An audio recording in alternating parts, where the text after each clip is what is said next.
Howdy everybody, welcome back to another episode of Real Talk. There's been a lot going on that I've had on my mind as of late, so let's get started.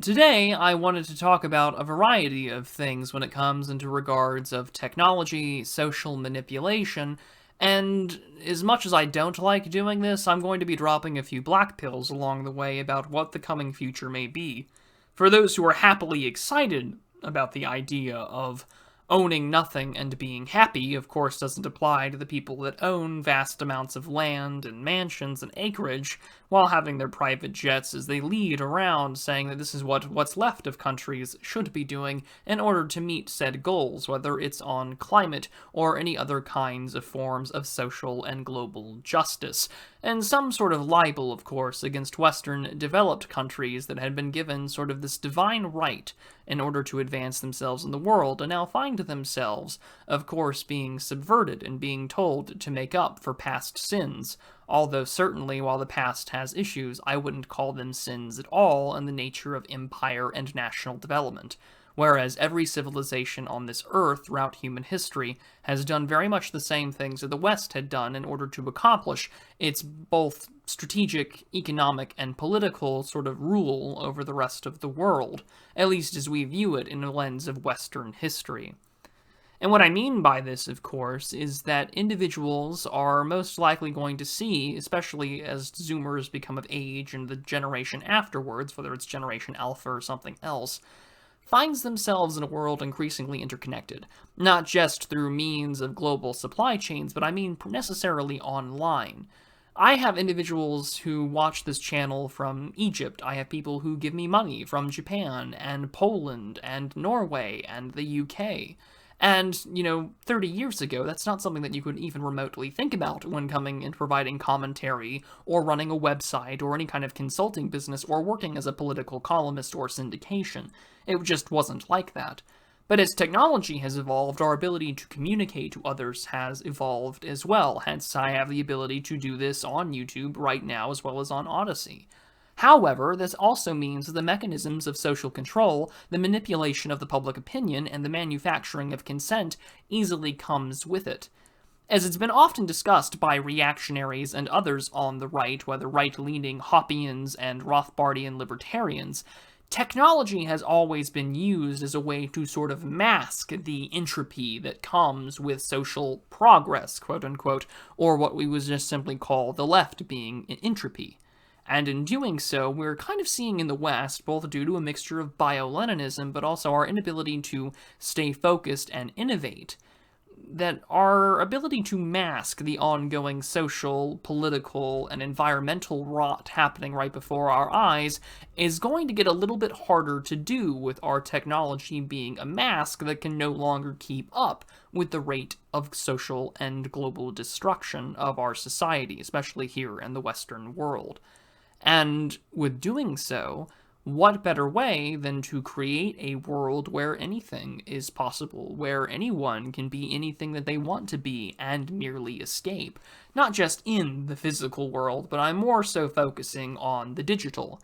Recently, as I'm sure everyone has known, that Facebook has changed its name to the Meta, or just called Meta flat out, and they talk about the metaverse, with their own digital avatars that are a simulacra of their actual appearance, where it's VR chat, but a lot less, fun and interesting, and even that VR chat is sort of an example of this horror that is to come in the near future. This video may age poorly, but I think I'm somewhere on the right track here. And with all of that in mind, I think that what is going to come is that the rot will become readily apparent, and those of us who are kind of already keen and aware on the drop of things kind of know what's coming. We've talked on the left and the right about the rampant destruction of the environment with plastics. We have a plastic island somewhere in the ocean that's massive, with the people actually trying to take care of real environmental destruction not getting the proper attention, whereas those that are pushing a supranational, internationalist agenda, like that of Greta and COP26, have no problem telling you that the only solution is the abolition of sovereignty, the atomization of the individual, and the abolition of private property. And in order to make reference to the video's title, it's finding myself in a good position now to quote Nick Land in his 1994 essay on CCRU, Meltdown. Quote, "Communist iconography has become raw material for the advertising industry, and denunciation of the spectacle sell interactive multimedia." End quote. And what a better way than to take a look at the world now in 2021 from his writings in 1994, the year before I was born, wherein communist iconography is quite clear. We talk about the abolition of sovereignty. We talk about the abolition of owning property, whether it's about owning nothing and being happy, or simply becoming a rentier class. There is now financing options for pizza and pizza delivery through Uber and, Uber Eats. All of these things should become quite clear that we are going to be the very sort of lumpen proletariat that they'll simply control, that have no real contribution to the revolution, because we are the underclass, the ones that are meant to be ruled. All the while, the idea of real property ownership is being erased right before our very eyes, with not only rampant inflation, but BlackRock and foreign investment making actual land ownership and property ownership in our Western worlds, whether it's Australia, whether it's Canada, the United States, and parts of Europe, all but impossible to afford an actual home. And in doing so, we have nothing else to do than to find ourselves in public housing or some sort of private corporatized housing authority that will make sure that we're taken care of in our every need. But it's not going to be this sort of, futuristic singularity that we were so promised by the Ray Kurzweil types in this Fukuyama-esque end of history. Instead, what I find ourselves going to be happening is rather this biopunk dystopia, not a cyberpunk one. I'm sure it'll be a mix of the two, but what I mean by this sort of biopunk dystopia is that we're already aware about endocrine disruptors, the damages that seed oils have on the body, rampantly falling T cells, masculinity being eviscerated by the zeitgeist, to a point where, for regular, ordinary people, whether you're middle class or lower class or someone working a minimum wage job on benefits, you will not necessarily be able to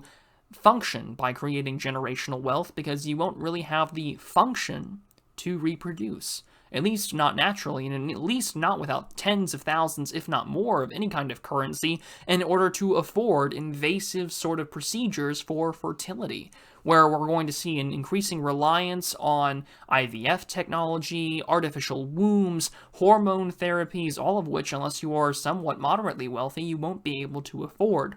So, with what little vestigial function you have as a normal human being being forced on certain medications and mandated kinds of treatments in order to function in this biopunk dystopia, well then, obviously the world around you sucks, you're depressed, so rather than change your government, change your lifestyle, or route out the ruling elites through some form of a formation of parallel institutions and a counter-elite, just take these pills. Just take these SSRIs and plug yourself into the metaverse and get lost and talk to Jorge somewhere around the globe and realize that, hey, maybe things aren't so bad here, and I'll just stay in the metaverse, where you become the very meme image of someone who looks haggard with greasy hair in an apartment that looks like it's been abandoned for some time with no real clothes on except in tatters,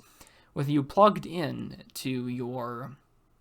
virtual reality headset, lost in the metaverse, with nothing else to really worry about because everything that you need is going to be right there before you. Your ability to fulfill whatever urges that you might have left can be done through this plugging in. You're no longer aware of just how bad things have gotten and how quickly bad things have gotten right before your eyes because your lying eyes are now seeing something that they actually want to believe.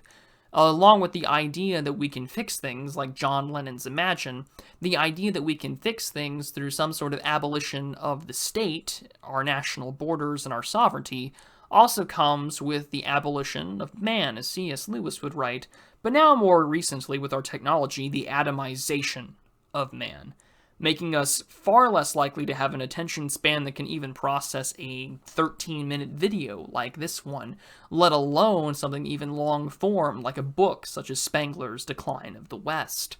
We can see this already with technology today, where Twitter, of course, has its character limits. Vine had a 7-second, aspect, and even now TikTok is, 30 to 90 seconds, where you can do whatever you want, and the only way that you can really communicate is through vast over-gesticulation, wide eyes, and sort of this cartoonish facial appearance that lets everyone know that you're speaking sort of the lingua franca of this atomized digital space. And all in doing so puts a person unable to really recognize the world around them or how the world once was. And of course, this biopunk dystopia will come in food, how people will integrate medications with the food that you eat, on top of the idea that genetically modified organisms with seeds will be proprietary by those supranational internationalist elites. And of course, you'll inevitably be sued if you try to fight back. Any effort, of course, to generate intergenerational wealth will be harder and harder to do, as property taxes are most likely to be raised, and of course certain environmental requirements will be done. I mean, how hard will it be for you to farm if you're going to have not only a social credit score, but also a carbon credit score for those who are trying to make it out on their own? So, as the popularity of things like virtual reality increase in the same way that console gaming had made those sort of activities more accessible, there will be a vast majority of people that will see this as a way to clap and to get excited for next product, whereas the ability to have messaging will be easier and easier as this technology manages to move and, go throughout all of the masses. In fact, it'll be easier and, simplistic as ever it could be in the past to initiate some sort of psyop or messaging. We will be having Gamergates, I think, all of the time as we see new avenues of media as well as old media that we used to enjoy that seemed to be politically neutral just become something that we could never really expect it to be, which is that of political messaging and reinforcing the ongoing government narrative and the ongoing narrative of those who believe that we shouldn't be owning anything, we shouldn't be having national sovereignty, and we should be eating the bugs and enjoying the metaverse from our own respective pod, and if you can afford a bigger space, to hide and fit in your artificial wombs for your potential future wage slave, at least for the jobs that can't be completely replaced by technology yet. I have been, of course, selling you all a rather large black pill of what is to come, and I guess maybe to end it on a lighter note is that the quicker that one can recognize this is the one that we can sort of embrace a way to inoculate ourselves to what's coming. But this is all the thoughts that I have for now. I would appreciate it if you let me know what you think in the comments, and I'll see you all in the next video. Be prudent.